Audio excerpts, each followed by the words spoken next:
r/rules horror. Posted by u/atlas_ram. Rules for night assistance in general surgery. Good evening, thank you for accepting to take care of my father this night after his surgery. As I told you last week, he's autonomous and doesn't need much assistance, but as he's an old man I feel safer to have someone keeping an eye on him during his first night. I bought him a Kindle with his favorite books in, so he should have enough to do and you can try to relax, listen to your music with headphones, or watch a series on your iPad. Just help him to drink or shift to a more comfortable position if he has abdominal pain, and I trust that as a nursing student you can alert the personnel if there are signs of sepsis or hemorrhage. Although I'm a doctor, I don't work in this ward, but the staff has always asked me to instruct you about the rules of general surgery. I know you're already pretty fond of this hospital, but as you know every floor has its own for night shifts. Call me if there are any problems. Good night. Rules. 1. When you enter the hospital around 9 p.m., show the personnel the result of your COVID swab and tell them you're there to assist my father, 7th floor room 4. They'll give you a special red wristband, not the usual blue one. Don't take it off until the end of the shift at 7 a.m. Now it's the best time to go to the bathroom, as you won't be able to for some hours. 2. Use only the third elevator from the left and keep an eye on who's inside before using it. A. If it's empty, use it no problem. Just be sure to go straight to the 7th floor. B. If there's medical staff in, politely excuse yourself and wish them a good shift. Wait patiently for the next ride.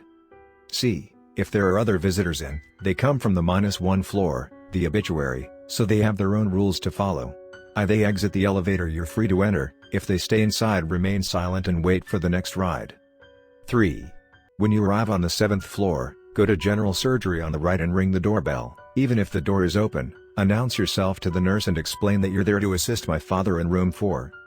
Enter only if the nurse greets you back and invites you in. If they don't reply, wait a few minutes, ring the doorbell again and announce yourself again until they invite you in. Keep an eye on the lamps. There should be a dim light on the floor, not bright as the patients are preparing to sleep but the staff should be about to finish charting. If the lights are off, slowly back away and call me. Don't stare into the dark, and if you can't help it, close your eyes and keep them shut, no matter what you think you're hearing. 4. Greet the health personnel when you enter the floor. They should be either charting or preparing the fourths for the morning shift. Remember that everyone must have white scrubs, nurses have blue bands on the sleeves and on top of the pockets, while CNAs have yellow bands. Docs wear their white coats but they arrive later in the shift. 5. A CNA will escort you to my father's room. It should be on the left side of the floor and almost at the bottom, near the terrace. If the CNA enters another room, don't follow and politely remind them you need to get to room 4, also try not to stare inside other rooms to respect the patient's privacy. 6. When you enter room 4, greet all the 3 patients including my father on bed 3 on your right. The bed next to him is empty and should be covered by a green hospital curtain to dim the light so you can move during the night. If the bed appears occupied, don't acknowledge it, refer to Rule 11. It should be around 9:30 p.m. by now, so you have till 10 p.m. to make yourself comfortable. Have a look at my father vitals and small talk with the patients if they're awake. They're elder gents so they'll love to have a few words with a nice lady before bedtime. 7. At 10 p.m. the lights of the floor will be shut off, so don't worry about the sudden dark. The dim light over bed 4 should be enough for you to see if my father asks your assistance. You can't exit the room from now for a few hours. You're free to listen to music, read or watch a movie on your devices, but keep an eye at the emergency light. A. If it's white, remain in the room. You can move around to assist my father or the other patients. B. If it turns red, get up as fast as you can and, without running, close the door of the room until the light turns another color. It's the only time the door can be closed. C. If it turns green, it will be around 1 a.m., and you're now permitted to exit the room to go to the bathroom or breathe some air on the terrace. Refer to Rules 8 and 9. D. If it turns off, close every screen and tell the patients to do the same if they're still awake and hadn't noticed it. They know the rules too. Don't move, don't make a sound and don't stare at the dark of the corridor. If you can't help it, close your eyes, but you could miss the emergency light changing color. E. If it turns any other color, call the nurse using the red button next to my father's bed and follow their directions. For whatever reason and by any means possible, don't fall asleep. 8. Around 1 a.m. you should be able to stretch your legs and go to the bathroom. Use the one for the visitors. Outside the room in the corridor in front of you, the lights should be on by now without you risking stumbling in the dark. If the door is closed, knock before entering. A. If there's no response, you're free to use the bathroom. When you're finished, leave the door slightly open. B. If there's a response, no matter what they say, excuse yourself and go back to the room. Wait a few minutes before trying again. C. If you hear a knockback, swiftly step away and alert the personnel. 9. If you want to breathe some fresh air, you can now access the terrace until 3 a.m. You can't smoke, but if you brought a snack or coffee you can consume it there.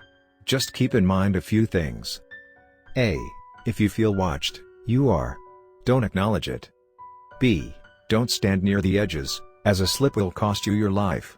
There's a safety net, but there had been reports in the past of it failing. It's an old hospital after all.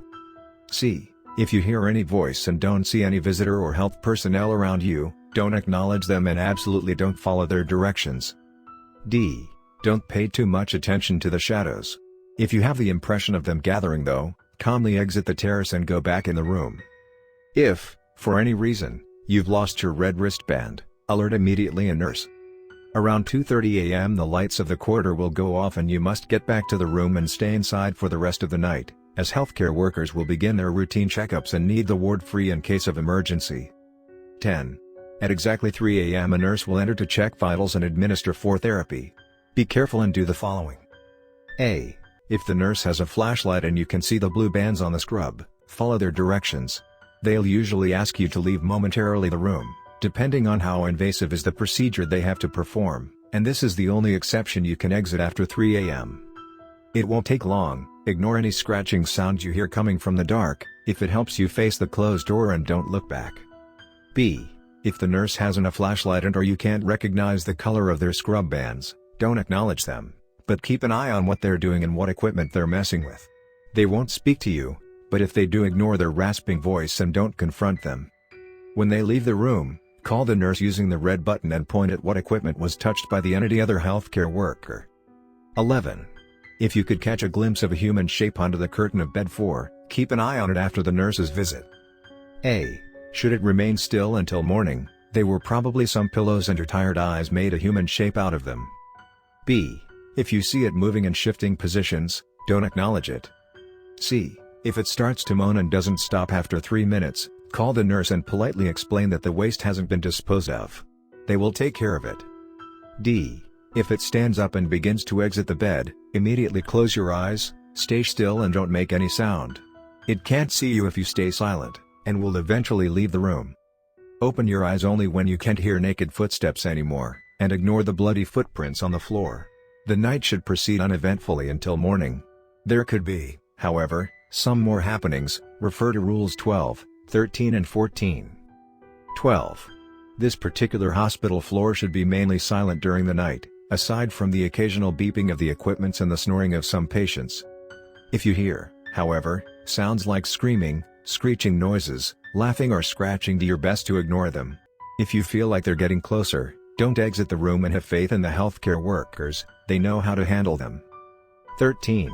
If you hear rattling sounds in the room, coming from under the patient's beds, from inside their lockers, or you catch a glimpse of shadows quickly moving around between the dark corners, lift your feet from the ground and keep them over your chair. If you drop something on the floor, you might look for it in the morning. Don't try to pick it up right away. 14. You might hear knocking on the window behind you. Keep in mind that no one can be up there, outside of a window on the 7th floor. If the knocking persists, ignore it. Around 6 a.m. the first light of the dawn should peek through the shutters and from the corridor, and as soon as the staff turns the light on you can begin to stretch and prepare to leave. At 7 a.m. call me, give me a report on my father's conditions, say goodbye and you're free to go. You can now use the elevators and greet the personnel normally. Remove your red wristband as soon as you exit the hospital building. I'll send you the payment right away.